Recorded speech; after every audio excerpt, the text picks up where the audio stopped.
हाय आप सभी लोग को जय श्री श्याम। आज के क्लास में आप सभी लोग को स्वागत है। आप जितने भी यूट्यूब फैमिली चाहे क्लास में हो सभी लोग को मेरे तरफ से आज परमा एकादशी के बहुत बहुत ढेर सारी शुभकामनाएं।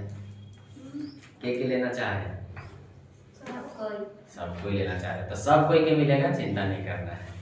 हम जो है पूरी कोशिश करते हैं कि भगवान से प्रार्थना करेंगे कि आप सभी को इसका लाभ मिले। तो हमें उम्मीद है कि जितने भी लोग होंगे आप सभी अपना जो है तैयारी को बहुत बेहतर तरीके से क्या होते हैं अपने रास्ते पर रखे होंगे और टेस्ट जो देते हैं उनको बहुत बहुत धन्यवाद। और जिनको भी अभी तक टेलीग्राम चैनल का लिंक नहीं मिला है प्लीज़ आप एक बार टेलीग्राम चैनल से मतलब टेलीग्राम पे जाने के लिए आप एक बार कमेंट करें। हम आपको टेलीग्राम चैनल का लिंक आपको डिस्क्रिप्शन में दे देंगे, लेकिन आप कमेंट करेंगे तो आप देंगे क्योंकि टेस्ट आपको देना है, जिम्मेवारी आपको। ठीक है, तो हमारा आज का क्लास शुरू होने जा रहा है। आप मतलब आज हम झारखंड पढ़ाने जा रहे हैं, ध्यान दीजिएगा। पलामू के रक्षेल वंश आज हमारा टॉपिक है। हमारा टॉपिक आज है पलामू के रक्षेल वंश। हम पलामू के रक्षेल वंश के बारे में पढ़ेंगे, इनका आगमन क्या कैसे हुआ, ये कहाँ से आए थे और इन्होंने क्या क्या यहाँ पे किया, इसके बारे में भी हम समझेंगे। यह यानी कि रक्षेल प्रारंभ में ही रक्षेल से मतलब कि पलामू जो था ना, पलामू रक्षेल से शुरू से ही प्रभावित है। किससे?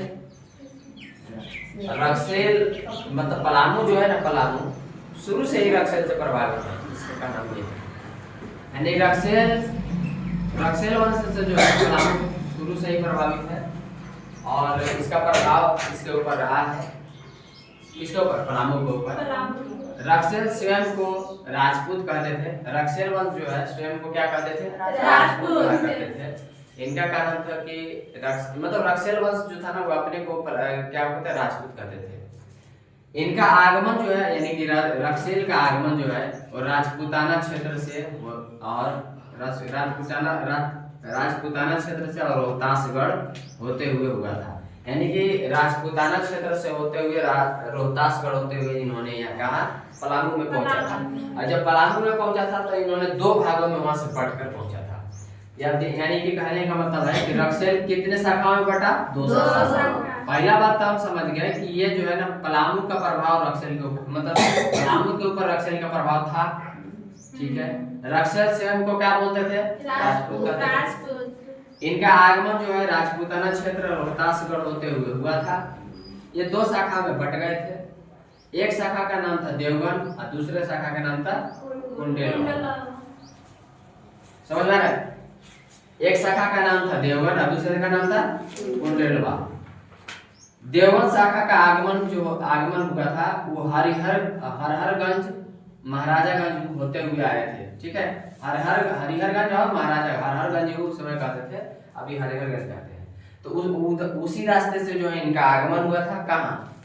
पलामू में। और दूसरा जो शाखा था कुंडेलवा, इसका आगमन चतरा और पांकी से होते हुए इनका आगमन हुआ था। चतरा होते हुए पांकी से आए, यानी एक जो है इस रास्ते से गए थे और एक उस रास्ते से आए थे। ठीक है, आया समझ में?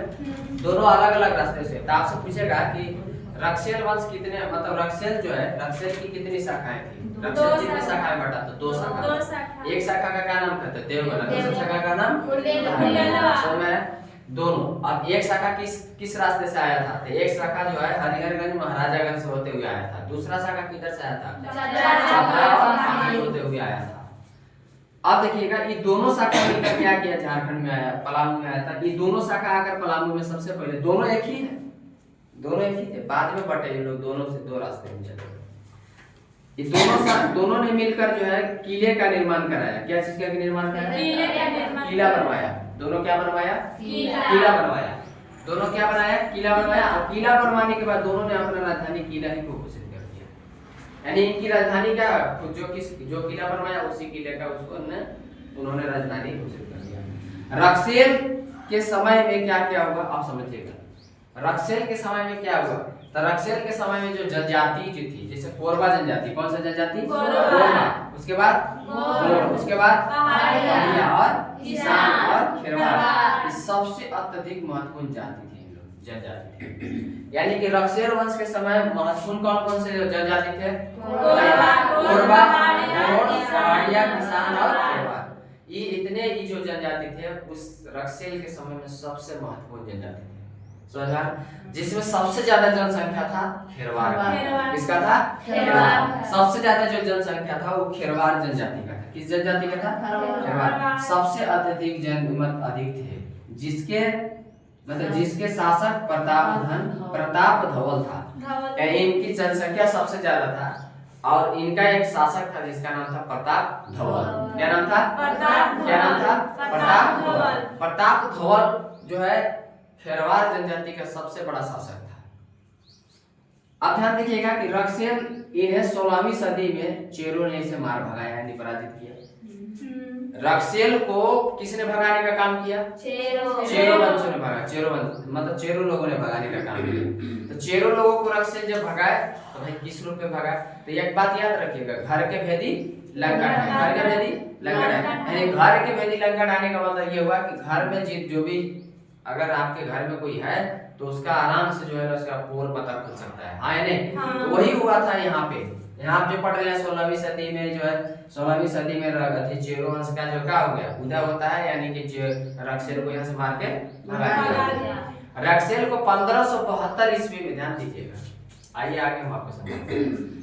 मतलब अब चेरो वंश का क्या हो गया? आगमन। आगमन क्यों होगा? क्योंकि यहाँ पे भगाया गया रक्सेल को, तो चेरो वंश का आगमन 1572 ईस्वी में जो है, समझ में आ रहा है? चेरो वंश की स्थापना, चेरो वंश की स्थापना करने वाले व्यक्ति का नाम था भागवत, जो हम आपको पढ़ाए हैं, भागवत राय।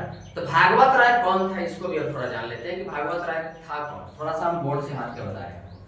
भागवत राय कौन था? तो भागवत राय जो था चेरो वंश के शासक मानसिंह, चेरो वंश के शासक मानसिंह, चेरो वंश के शासक मानसिंह के जो नौकर था वो भागवत राय था। कौन था? भागवत राय। कौन था? भागवत राय। चेरो वंश के शासक मानसिंह, उसका जो नौकर था उसका नाम था भागवत राय। भागवत राय ने मानसिंह की हत्या किया 1572 ईस्वी में, और उसकी हत्या करने के बाद जो है चेरो वंश बिखर गया। अब बिखरते ही रक्सेल वंश का कहानी यहीं से समाप्त होता है। अब चेरो वंश की स्थापना जो है ना भागवत राय कर देता है, राइट। स्थापना 1572 ईस्वी में भागवत राय ने किया था।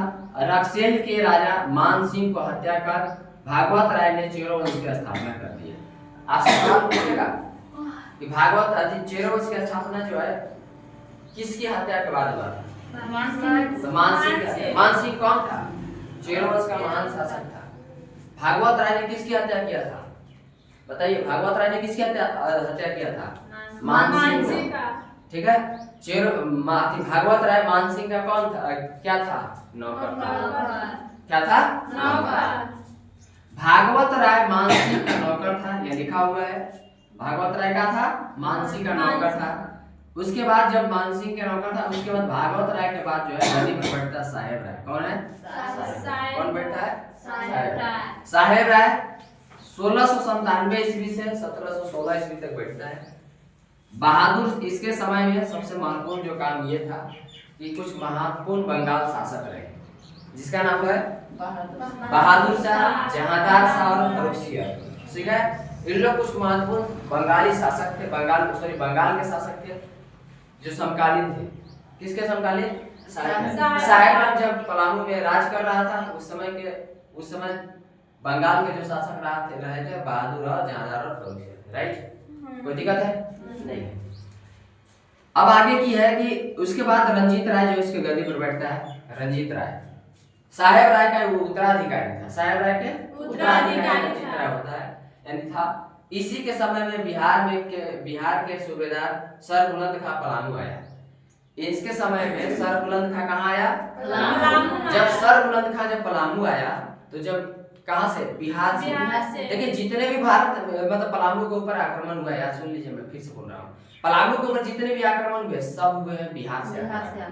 जितने भी मुस्लिम शासकों ने आक्रमण किया सब बिहार पे आए, और जितने भी आक्रमण किए अधिकतर जो है बिहार के अधिकतर नहीं, वो आप कह सकते हैं कि 90 से 95%, 100% जो है सब बाहर मतलब बिहार के ही सूबेदार लाकर जो है मुस्लिम शासकों ने बिहार के मतलब पलामू के ऊपर आक्रमण डायरेक्ट किया। समझ में आया? अच्छा, अब यहाँ पे सर बुलंद खां जब पलामू के ऊपर आक्रमण करता है तो आक्रमण करने के दौरान ये होता है कि सर बुलंद खां जो है सीधे सीधे जो है ना टोरी परगना पर क्या कर लेता है, अपना अधिकार जमा लेता है। टोरी परगना पे क्या कर लेता है, अपना अधिकार जमा लेता है। यहाँ पे देखिए लिखा हुआ है कि साहेब राय का उत्तराधिकारी कौन था, रंजीत सिंह था। इसी के समय में बिहार के सूबेदार सर बुलंद खां जो है क्या हुआ, पलामू पर आक्रमण कर दिया। कब्जा कहाँ किया, टोरी परगना में, जिसने क्या कर दिया, कब्जा कर दिया। बोले समझ में आया? हाँ या नहीं? हाँ। इतना चीज तो बढ़िया समझ में आ गया होगा। हाँ। क्या हो रहा है अब आप थोड़ा सा समझे। यहाँ पे आगे में लिखा हुआ नोट में 1 2 3 4 4 नोट लिखे हैं, याद रखिएगा। क्षेत्रीय कार्यकर्ता का अगर आप एग्जाम देने जाइएगा इसको पढ़ लेके जाइएगा, क्योंकि ये आएगा परीक्षा में। अब सर बुलंद खां जो है पलामू के ऊपर आक्रमण करता है, टोरी में वो कब्जा कर लेता है। नोट में लिखा है 10 चेरो राजाओं ने शासन जो है पलामू में किया था। 10 को चेरो राजा थे, सभी चेरो राजाओं ने पलामू के ऊपर क्या किया, शासन किया। शासन किया। चेरो वंश के मतलब नोट में लिखा है चेरो वंश, यानी कि चूड़ामन राय अंतिम शासक, यानी चेरो वंश का अंतिम शासक कौन था, चूड़ामन राय। की बहुत भी आई आपसे पूछेगा कि चेरो वंश का सबसे अंतिम शासक कौन रहा था, चूड़ामन राय। आगे लिखा है मेदिनी राय ऊपर से 6वां और नीचे से 5वां स्थान पर था शासक। ऊपर से 6ठे स्थान पर शासक बना था और नीचे से 5वें स्थान के अंतर्गत था। ठीक है, तो 6 5 सब मिला के कितने हुए, 10 शासक हुए। कितने हुए, 10 शासक हुए। तो 6 और 5 आप ऐसे मत जोड़ लीजिएगा, एक क्योंकि दोनों तरफ से हम मेदिनी राय को ले रहे हैं, तो एक तरफ से घटाना रहता है एक बार। तो टोटल 10 शासक हुए। 10 में से जो है मेदिनी राय 6ठे स्थान पर था और 5वें स्थान पर, नीचे से 5वां स्थान और ऊपर से 6ठे स्थान पर शासन कर रहा था। राइट? आपसे पूछा जाएगा कि मेदिनी राय चेरो वंश में कौन सा स्थान पर शासन, मतलब कौन सा शासक था, तो 6वां शासक। और नीचे से कौन था, 5वां। समझ में आ रहा है? चेरो वंश को चैवन वंश भी कहा जाता है। क्या कहते हैं, चैवन वंश भी कहा जाता है। तो ये भी है, ये जो है क्वेश्चन में जान है, इसलिए आपको लिख दिया गया है। मतलब चेरो वंश को क्या कहता है, चैवन वंश भी कहा जाता है। कोई दिक्कत है तो बता दीजिए यहाँ तक, कोई समस्या? तो हमने जो सीखा यही कि भैया पलामू के में रक्सेल का प्रभाव था। रक्सेल का आगमन जो हुआ वो राजपूताना क्षेत्र रोहतासगढ़ होते हुए हुआ। इन्होंने 2 भागों में बटा, एक देवगन कहलाया और एक जो है कुड़ेलवा कहलाया। एक जो है ध्यान रखिएगा, एक जो है हरिहरगंज महाराजागंज होते हुए आए, जिसको देवगन कहलाते हैं। और कुड़ेलवा जो आए वो आए चतरा होते हुए, बाकी होते हुए आए। इन्होंने आया तो दोनों एक साथ मिलकर जो है क्या किया, तो इन्होंने जब दोनों ने एक साथ मिलकर किले का निर्माण कराया, अपना राजधानी उन्होंने खुद से घोषित कर दिया। रक्सेल के समय में कोरबा हो गया, गोड़ हो गया, पहाड़ी हो गया, किसान, खरवार, ये सभी जनजाति महत्वपूर्ण थे, जिसमें सबसे ज्यादा महत्वपूर्ण खेरवार की जनसंख्या अधिक होने के कारण यहाँ का शासक प्रताप धावल था। अब यहाँ से रक्सेल का कहानी जो है इसके बाद खत्म होता है। 16वीं सदी में जो है ना चेरो ने उसको मारकर भगा देता है। यानी कि चेरो को भगाने का मतलब है कि 1572 ईस्वी में जो है चेरो वंश के जो संस्थापक था वो कौन था, भागवत राय जो था मानसिंह का, यानी कि चेरो वंश के जो शासक मानसिंह था उसका नौकर था। और उसने जो है ना क्या बोलते हैं, मानसिंह की हत्या कर देता है। हत्या करने के बाद जो है चेरो वंश की स्थापना करता है कौन, भागवत राय। समझ आया? उसके बाद जो है भागवत राय के बाद सीधे गद्दी पर बैठता है साहेब राय के समकालीन जो शासक थे वो बहादुर शाह जफर थे, शाहजहां और फर्रुखसियर था। बहादुर शाह, जहांदार शाह और फर्रुखसियर था। रंजीत राय के समय की बात यह है कि मतलब रंजीत राय जो था साहेब राय का उत्तराधिकारी था। इसी के समय में बिहार के सूबेदार सर बुलंद खां जो है कहाँ आया, पलामू आया। पलामू आने के बाद जो है टोरी परगना पे उसने क्या कर लिया, कुछ दिन तक, मतलब लगभग 1700 क्या बोलते हैं 1722। तो इसी के बीच में लगभग जो है कब्जा करके वो क्या करता है, कुछ दिन तक यहाँ रहता है, उसके बाद जो है चला जाता है। नोट में 10 चेरो राजा का शासनकाल पूरे जो है चेरो वंशों में रहा। टोटल 10 शासक था, जिसमें चेरो वंश का अंतिम जो शासक था उसका नाम था चूड़ामन राय था। मेदिनी राय छठे स्थान पर ऊपर से था, नीचे से 5वां स्थान का शासक था। और चेरो वंश को जो है चौवन्य वंश भी कहा जाता है। तो हमें उम्मीद है कि आप सभी लोग को वीडियो अच्छा लगा होगा।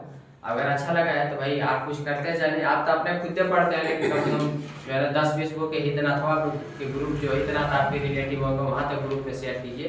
तब तक मिलते हैं आपको नेक्स्ट वीडियो में। जय हिंद।